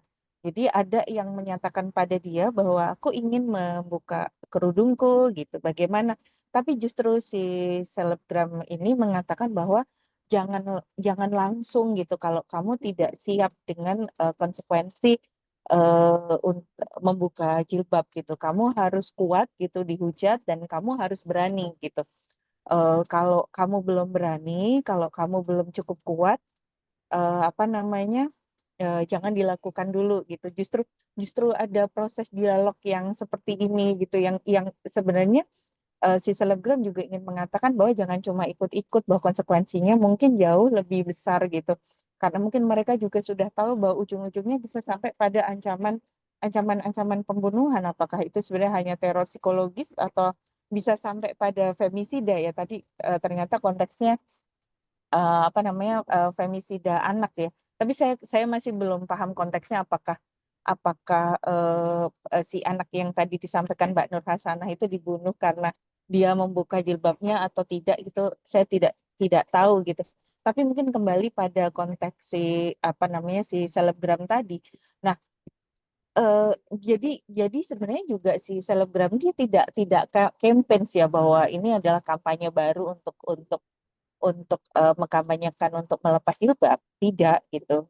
Ini adalah proyek pribadi mereka sendiri gitu. Tapi kan kemudian karena teks ajeknya adalah kemudian mereka menampilkan berhoodie gitu, mereka mulai melepas hoodie-nya gitu. Kemudian ada disertai dengan puisi-puisi dan kemudian postingan-postingan selanjutnya memang sudah tidak memakai jilbab. Kemudian mereka mengkurasi Instagramnya yang tadinya ya berkerudung, mereka archive gitu sehingga tidak bisa diakses lagi gitu. Jadi memang kemudian menampilkan citra baru yang itulah yang kemudian dilihat oleh netizen dan kemudian dia juga melakukan pembersihan akun gitu. Dia hanya membangun kelompok-kelompok yang pendukungnya saja gitu. Jadi memang di situ lingkungannya jauh lebih aman gitu. Mereka membuat ruang aman mereka sendiri. Nah, disinilah sebenarnya terjadi proses inklusi gitu. Jadi memang ada beberapa komentar gitu. Aku mulai menemukan keberanianku karena kemudian ini ada beberapa yang kemudian melihat bahwa membuka kerudung ini sebagai konstruksi ya, konstruksi.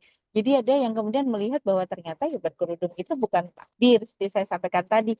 Ada masa di mana mereka akan berkerudung ketika mengaji, mereka akan memakai mukena ketika mereka sholat, tapi pada ruang-ruang tertentu mereka akan kemudian tidak memilih tidak berkerudung. Mungkin kemudian tepatnya adalah ada proses di mana terdapat ya tadi ada mirroring, tapi mirroringnya dua sisi gitu, bukan dari sisi si selebgramnya yang kemudian dia mempengaruhi, tapi kemudian dari audiensnya merasa bahwa selebgram inilah yang sebenarnya mungkin cocok dengan dirinya, ada sebagian dirinya yang terisi gitu dan terkuatkan oleh si selebgram dan kemudian mereka menjadi follower barunya gitu. Dan di sini konteks inklusi terjadi karena kemudian si selebgram mendapat dukungan dari si audiensnya, juga mendapat dukungan dari si selebgram tentang keputusan-keputusan baru mereka untuk meletakkan identitas baru ini sebagai sesuatu yang lebih cair gitu loh, nggak selalu harus terkonstruk dan ajek gitu. Berkerudung atau tidak berkerudung itu bukan sesuatu yang harus pakem dan terus menerus, tapi bisa lebih cair. Kira-kira begitu sih dari hasil kajian cepat saya tentang selebgram yang membuka apa namanya jilbab pasca perceraiannya. Terima kasih. Ya, terima kasih Mbak Retno. Ini jadi saya mengingatkan pada proses pembuka jilbaban anaknya Ridwan Kamil ya, meskipun mungkin dia bukan selebgram. Baik, satu lagi pertanyaan, ini ditujukan kepada siapa Itu saja? keponakannya Iva Hanifah Misbah. Oh, begitu ya Pak ya? Jadi Iva Hanifah Misbah ini adik kandungnya Ridwan Kamil. Oke. Ya, baik, terima kasih Mas. Oh, mungkin semoga anaknya Ridwan Kamil tidak mengalami tekanan sosial yang sampai Tantenya yang mendampingi. Iya, oh baik Pak. Baik, pertanyaan selanjutnya, mana yang lebih berbahaya soal paksaan jilbab, perundungan sosial, atau aturan pemerintah, dan mana yang paling mudah dilawan untuk menghilangkan pemaksaan jilbab yang makin kuat saat ini? Silakan kepada para presenter untuk menanggapi. Menurut saya, boleh jawab? Ya, silakan Mas. Di dalam penelitian kami memakai data dari beberapa think tank maupun perguruan tinggi. Sebelum tahun 2001, ketika peraturan jilbab pertama muncul, diperkirakan dari survei jumlah perempuan yang memakai jilbab itu antara 5-6% sebelum 2001. Jadi kalau kita perhatikan ibu-ibu kita, nenek-nenek kita, itu dulu ya pantai saja, pakai kerudung, macam-macam. Tetapi setelah 2001 sampai 20 tahun kemudian, itu jumlahnya menjadi 80%. Nah, kemungkinan besar karena peraturan. Peraturan ini bukan saja menciptakan sanksi dari dikeluarkan sekolah, ditegur, sampai di penjara, tetapi juga menciptakan perundungan yang berlapis-lapis. Dari keluarga, dari sekolah, dari teman-teman, dari tempat kerja, dan seterusnya. Buat kami, kalau kita pelajari berbagai macam negara ya, Saudi Arabia, Iran, Afghanistan, Pakistan dan lain-lain. Biasanya masa itu muncul lewat peraturan negara. Kalau soal sekedar keluarga, soal masyarakat itu lebih mudah buat orang-orang untuk membela diri mereka. Tapi begitu itu negara, persoalan menjadi sangat serius karena ada Sudah sanksi struktur negara. ya. Ya, dikeluarkan dari sekolah, dapat peringatan. Ada buku tata tertib sekolah itu dikasih poin, dikurangi dan terus nilai dikurangi, jika nggak naik kelas. Nah, karena itu terjadi, akhirnya orang pada enggan untuk membela hak mereka. Kayak gitu, Mbak. Iya, baik. Terima kasih, Mas. Kepada Jenny dan Mbak Retno, silakan ditanggapi. Iya, kalau dari kajian saya sih saya masih melihat bahwa memang kebijakan ya yang paling berat untuk dilawan gitu karena sebenarnya kalau dari tradisi masyarakat Indonesia kan memang betul kan sampaikan Mas Andreas tadi sebelum tahun 2001 ya masih sangat sedikit gitu yang berkerudung, artinya secara budaya bukan itu budaya awal kita gitu kan, bukan berkerudung, tapi ketika kemudian menjadi kebijakan dia terinternalisasi dalam apa namanya, dalam berbagai kebijakan-kebijakan yang lebih kecil dan bahkan terinternalisasi dalam praktek sosial keseharian masyarakat. Nah, yang paling berat kan kebijakan ini kemudian bisa menjadi dasar untuk eksklusi lebih lanjut, misalkan eksklusi dalam pemberian beasiswa, eksklusi bantuan sosial, gitu. Kemudian dieksklusi dari lingkungan-lingkungan pertemanan, gitu.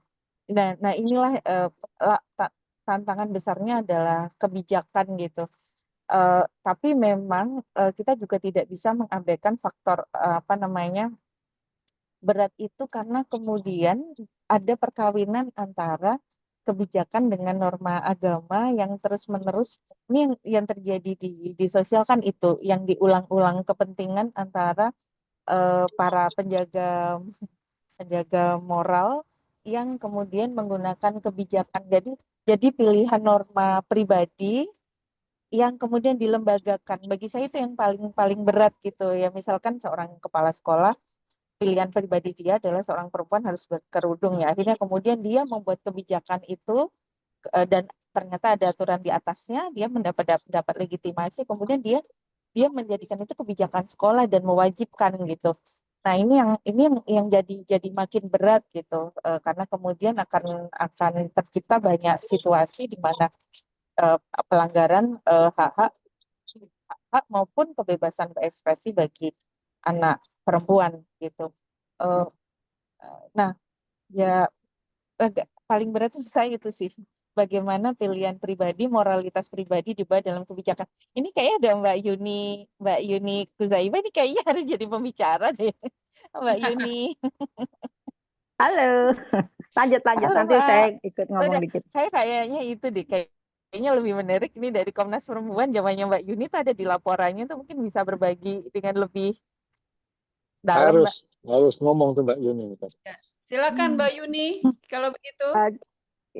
Oke, makasih. Aku tutup videonya ya, karena suaranya biar lebih biar lebih. Iya. Ya, silakan Mbak. Halo, kedengaran? Ya, kedengaran Iya, Mbak. Mbak. Jelas, Oke, Mbak. ya.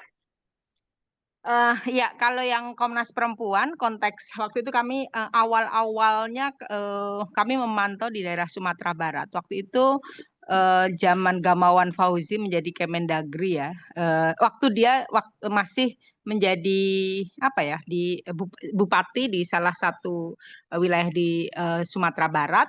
Bentuknya adalah surat anjuran bahkan. Tapi anjuran itu rupanya bisa diterjemahkan lebih powerful dari formal regulation gitu ya bagi masyarakat di Indonesia ini. Nah, dari Sumatera Barat lalu terus kemudian Aceh pasca tsunami segala macam langsung kayak merebak gitu lah. Apalagi di tsunami saya ingat betul pasca tsunami banyak sekali CD-CD video-video itu yang ustadz-ustadznya bilang bahwa bencana ini terjadi karena perempuan soal mempertanyakan soal pakaian dan lain sebagainya. Oke, itu satu hal. Tapi saya mungkin menambahkan tapi juga menjadi ruang diskusi ya untuk kenapa sih ini terjadi gitu ya. Menurut saya selain tadi konteks bencana, juga ada revivalism di Indonesia gitu ya, yang revivalism Islam di mana misalnya otoritas keagamaan dipegang oleh sangat maskulin, konstruksi dalam Islam bahwa kalau keluarga tidak pakai jilbab maka suaminya nanti yang akan dibakar-bakar di neraka dan dalam teologi sosioteologi Islam itu kan dia collectiveness ya. Jadi kewajiban untuk membuat tata sosial, tertib sosial ini terjadi harus saling ngingetin dan tanggung jawabnya tuh kadang pada isu-isu tertentu ada tanggung jawab ain itu maksudnya per orang yang punya mata individual. Tapi soal jilbab ini dia nggak hanya individual, dia dijadikan menjadi collective obligation gitu ya. Jadi teologi sosioteologinya ajaib gitu. Nah, satu menurut saya dipersubur tadi bencana, kedua soal revivalism, kemudian yang lain juga soal revivalism ini membutuhkan marker identity gitu untuk menunjukkan bahwa Islamisasi ini berhasil loh dan visibility-nya dalam bentuk tutup kepala orang-orang. Walaupun di sejumlah wilayah kayak para buruh migran, jilbab ini juga digunakan untuk ruang negosiasi, untuk mobilitas kelas maupun untuk cultural negotiation gitu ya sebagai minority. Jadi biar kelihatan bahwa itu temanku sebagai pola survival gitu, bahwa itu orang yang sesama orang Indonesia atau sama orang Malaysia untuk membangun sisterhood lewat simbol-simbol itu gitu. Hal yang lain menurut saya yang juga penting ini nggak tahu udah dikaji belum ya, atau mungkin penting juga dikaji soal beauty construction gitu. Saya melihat ada namanya saya mengistilahkannya rejuvenasi image standard beauty of women gitu loh, bahwa tua itu tidak lagi menarik, menopause itu buruk gitu. Sehingga perempuan mungkin perlu dibikin ada kajian orang-orang yang pakai jilbab ini, orang yang mulai beruban itu seberapa banyak. Karena saya lihat di lingkaran saya, dia mulai berjilbab tuh salah satunya karena nggak mau nyemir rambut biar tetap kelihatan muda dan lain sebagainya gitu. Nah, yang kayak gini menurut saya perlu ditelaah lagi. Belum lagi juga pressure teologis, sosioteologis atau cultural pressure. Ini menurut saya cukup menarik untuk dilihat karena regulasi saya setuju dia sangat juga berpengaruh, tetapi kadang cultural pressure itu sama kuatnya. Selain tadi ya soal image of beauty itu menurut saya juga pressure dari anak-anak terhadap ibunya. Bahkan ada anak seorang feminis yang cucunya feminis gitu ya. Nah, anaknya ini dia tidak tahan karena cucunya ini atau ya yang masih TK itu kalau ibunya yang tadinya nggak berjilbab, kalau ibunya sampai pas jemput itu anaknya bilang malu dijemput sama mama karena mama nggak pakai jilbab gitu. Jadi cara pressure termasuk standar piety of motherhood gitu ya, menurut saya juga soal jilbab ini. Jadi pengepungan seperti apa kontrol tubuh ini menurut saya di berbagai layers, nggak hanya kebijakan tapi juga soal culture, soal beauty, soal macam-macam gitu ya. Walaupun saya tahu bahwa juga kemarin saya mengalami komplikasi perasaan saat harus nolong kawan-kawan yang di tahanan, kita melakukan advokasi, saya menjenguk. Nah, ini ada satu yang dia pakai cadar gitu. Jadi waktu saya katanya cadar ini dipakai berhari-hari sampai bau sekali, dia sakit segala macam gitu. Saya membelikan cadar gitu. Saya sebagai feminis yang saya merasa cadar ini buat saya saya sebagai syarat teologis saya nggak setuju gitu. Tapi sebagai aktivis human rights saya ngerasa kayak gini. Aduh, saya waktu membeli cadar ini, tapi ini kan soal forum internum ya, yang kadang yang kita tentang soal pemaksaan, tapi ini believersnya percaya soal ini gitu ya. Saya membelikan jilbab cadar itu dengan komplikasi yang cukup agak seru juga gitu. Itu sih. Dan saya sebenarnya, tapi mungkin waktunya udah habis ya. Saya sebagai orang yang alumni pesantren, orang UIN, anaknya tokoh agama lokal. nggak pakai jilbab itu saya ngalami lapis-lapis diskriminasi, dan yang terakhir kemarin saya dikupi karena saya dianggap juga ulama, tapi sisi lain saya mungkin hanya beberapa gelintir yang nggak berjilbab. Saya juga menyoal ada seorang ulama perempuan yang menulis tentang tutuplah auratmu. Dia tidak bermaksud untuk tidak dalam konteks jilbab, tetapi implikasi dari tulisan ini saya menyoal dan menjadi ruang diskusi yang cukup serius, karena proses diskriminasinya othering, meliankan. Saya ngerasa betul sering banget saya dibilang habis pulang gereja ya, itu nggak masalah gitu ya. Tapi saya tidak dikasih tempat duduk gara-gara tempat duduknya dikasihkan orang yang berjilbab di samping saya, padahal dari segi usia saya lebih tua. Belum lagi saya hampir tidak bisa diterima sebagai satu konsultan karena dianggap terlalu feminis tidak berjilbab, karena ini mendampingi kelompok-kelompok muslim gitu. Jadi saya ngalami lapis-lapis diskriminasi sebetulnya, tapi cara saya menegosiasi, saya pada titik tertentu saya menggunakan kesantunan, tapi ada titik tertentu saya resistensi saya dalam bentuk frontal. Saya ingat ke kampus UIN waktu Azumah di Azra, karena ada tulisan wilayah wajib hijab. Saya ke kampus tidak dengan jilbab, untuk waktu itu saya konsultan McGill untuk UIN Jakarta gitu ya, untuk saya negosiasi langsung ke Azumardi bahwa ketika saya tidak berjilbab, saya harus jadi narasumber di depan ulama-ulama, saya pakai kerudung nggak masalah gitu. Tapi ketika ada kewajiban, gitu menurut saya ini soal persoalan serius. Mungkin itu. Makasih, sorry kalau kepanjangan.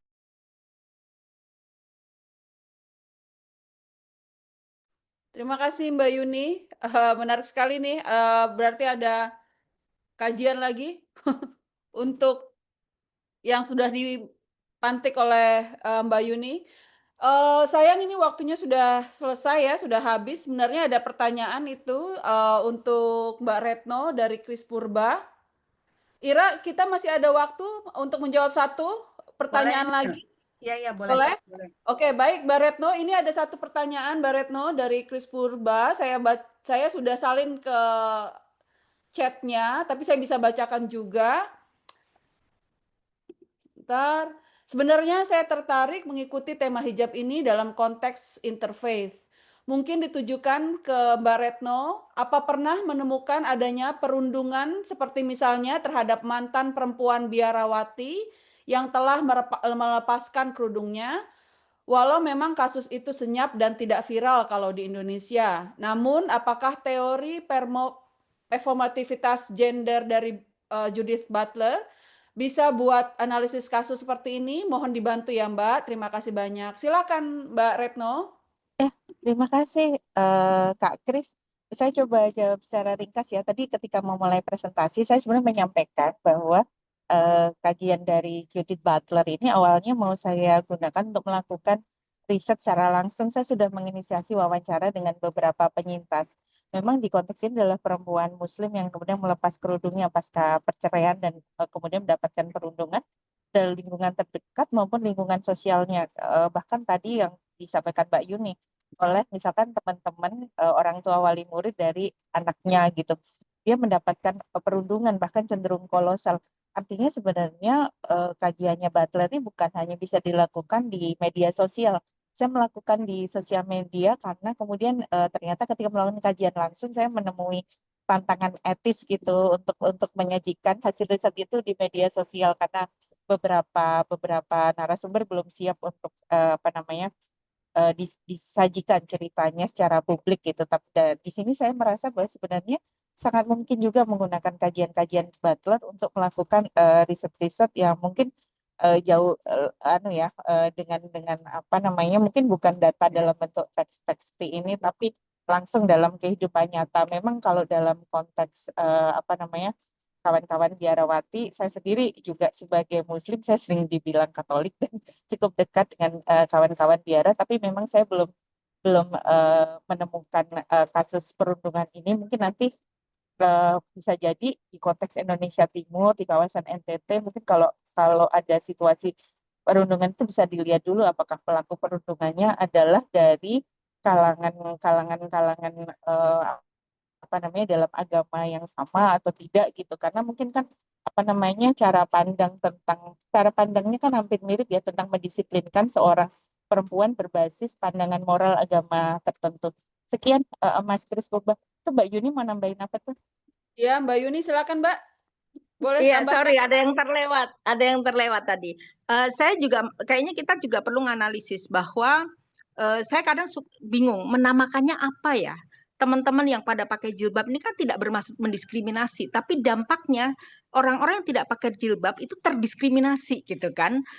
Kalau pakai definisi SIDO kan berarti diskriminasi itu termasuk mau dengan mensrea tujuan maupun yang berdampak. Tapi kan mungkin teman yang berjilbab tidak bermaksud mendiskriminasi orang yang nggak berjilbab gitu sehingga dia diliankan, didiskriminasi. Terus saya menemukan satu term kayaknya ini mungkin istilahnya ini gradual conformity gitu. Bagus Jadi sekali. konformitas orang-orang secara gradual takluk, tunduk, menyetujui sehingga yang bersisa adalah orang-orang menjadi minoritas yang nggak berkerudung ini dan dia akhirnya terdiskriminasi gitu. Jadi ini dalam term ini mungkin bukan harsh discrimination tapi soft gradual conformity yang akhirnya jadi diskriminatif. Mungkin itu tadi kelewat. Makasih. Iya, subtle discrimination berarti ya, Mbak, ya? Eee, baik, itu mungkin tergantung konteks juga ya, karena dalam konteks saya, justru saya di sini minoritas dan malah banyak didiskriminasi karena saya memakai jilbab begitu. Itu mungkin nanti lain kali kita bisa lihat juga, sebagai sebuah kajian. Baik, sudah selesai ya. Terima kasih kepada para presenter, menarik sekali semua ulasan-ulasannya dan analisisnya. Di hari Sabtu ini. Silakan memberikan reaksi untuk para pembicara kita yang super keren ini, untuk Jenny, Mbak Retno, dan Mas Andreas ya. Jika bisa kita simpulkan sedikit, jilbab di banyak negara yang mengalami Islamisasi dan utamanya saat ini di Indonesia hadir di banyak persimpangan ya, antara persimpangan iman, identitas, budaya, dan politik. Ya, memakainya atau melepasnya adalah seharusnya sebuah pilihan yang sadar dan diberikan kepada perempuan, bukan dari konstruksi sosial dan juga paksaan-paksaan sosial seperti itu ya. Baik, terima kasih semua teman-teman. Ini dari chair dadakan yang ditunjuk oleh host Ira 5 menit sebelum mulai. Terima kasih atas partisipasinya teman-teman. Saya kembalikan kepada host Ira. Silakan Ira. Terima kasih Chair Nelly. Terima kasih sudah bersedia ya mengganti Mbak Damai dia Pakpahan yang sedang sakit gitu ya. Jadi memang kita juga dapat kabarnya juga dadakan gitu. Jadi terima kasih banyak Nelly yang sudah berkenan di New Zealand sana, Selandia Baru. Terima kasih juga untuk semua peserta. Ini sebenarnya Mbak Yuni kita senasib ya Mbak.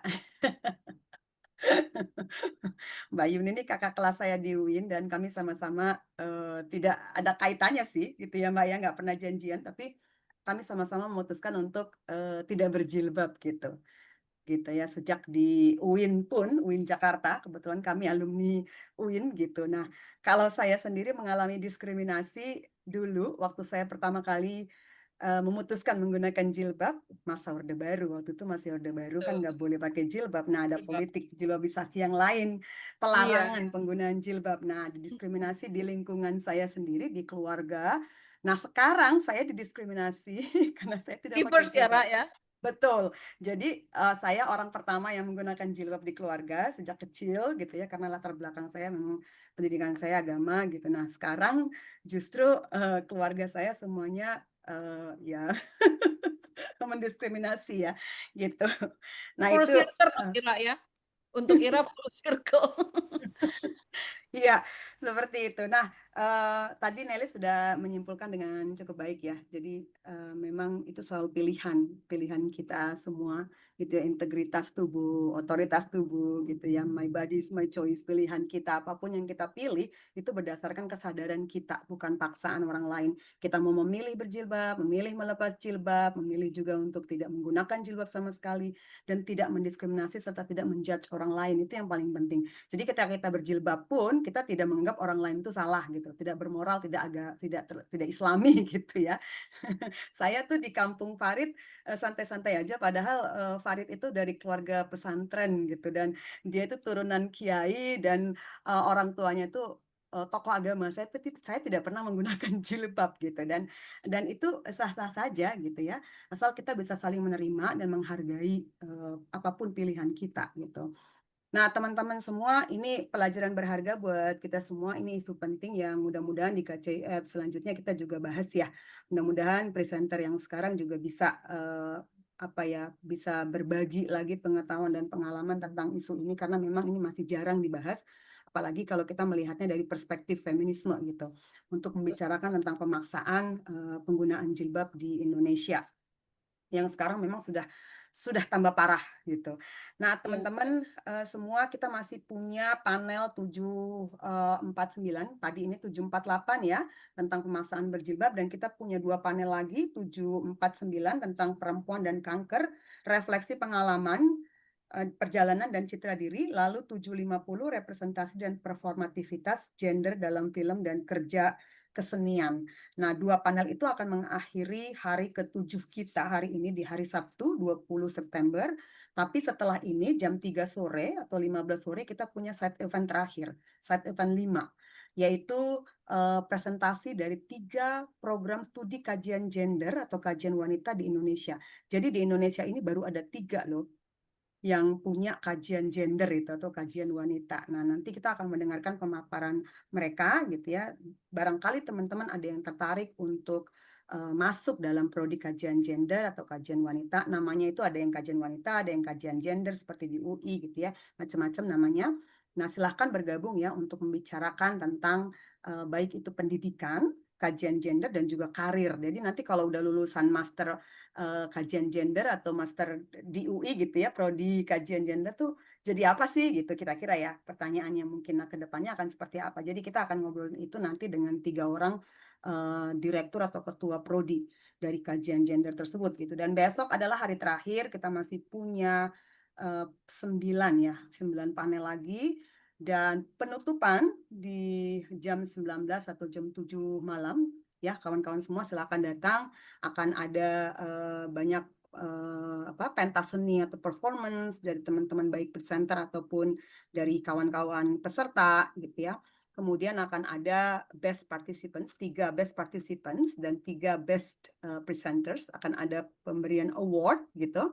Dan akan ada juga networking and cultural night dan pesan dan kesan untuk dari peserta dan juga presenter, dan juga kami akan menjelaskan tentang call for book chapters. Jadi kawan-kawan presenter yang ingin mengirimkan tulisannya untuk diterbitkan gitu ya, karena kami menerbitkan buku setiap setelah konferensi gitu ya. Nah, ini silakan nanti didengarkan saja penjelasan dari komite program gitu ya, dan seperti apa, apakah ada template-nya gitu ya, seperti apa sih, apakah harus kajian penelitian dan lain-lain gitu. Nanti akan kami jelaskan di penutupan. Itu saja, Chair Nelly. Terima kasih banyak. Baik, Share terima dadakan. kasih. Oke, semua presenter terima kasih ya. Terima kasih. Retno, Mbak Jenny, dan juga Mas Andreas. Semua terima kasih semua peserta. Kita ketemu lagi di side event 5 setelah ini dan panel-panel berikutnya ya. Terima kasih, salam sehat ya Jenny, salam buat Bapak ya. Ra, Terima kasih Kak Ira, boleh Kak ngambil Nelly. Foto Boleh Terima ngambil kasih. foto? Ya. Foto dulu nggak? Boleh dong, foto yuk. Oh ya Jenny, Ya. Jenny nanti aku akan email Jenny boleh ya? Ada Boleh, yang Bu. mau tanyakan ya, terima kasih. Baik, Bu. Terima kasih, Bu. Oke. Jenny, ayahnya boleh tuh diajak berdua foto. Ayahnya Ada malu nggak? mungkin. Mbak Yuni buka apa biar kita foto. Itu ayahnya nggak ada tuh. Oh baik. Halo Pak. Halo, salam Bapak, salam sehat. Salam. Pakai kacamata Mbak Yuni cakep deh. Oke. Kita ambil foto dulu ya. 1, 2, 3. Oke, kasih love dulu sebelum saya tutup Zoom-nya deh. Ini buat Oke. Mbak Retno, buat Jenny ya. Buat Love, semuanya buat keren-keren. semua. Thank you buat Mbak Yuni juga semuanya. Terima Mas Nazim. kasih. Oke, terima kasih, saya tutup ya. Mohon maaf Terima atas kasih semuanya. Kak, foto itu Terima menyenangkan kasih, Bu. padahal. ya. Oke, salam feminis ya. Salam KCI buat kita semua. Dadah. Dadah. Terima kasih ya Bapaknya Jenny. Thank you so much. Kok jadi bahasa Inggris?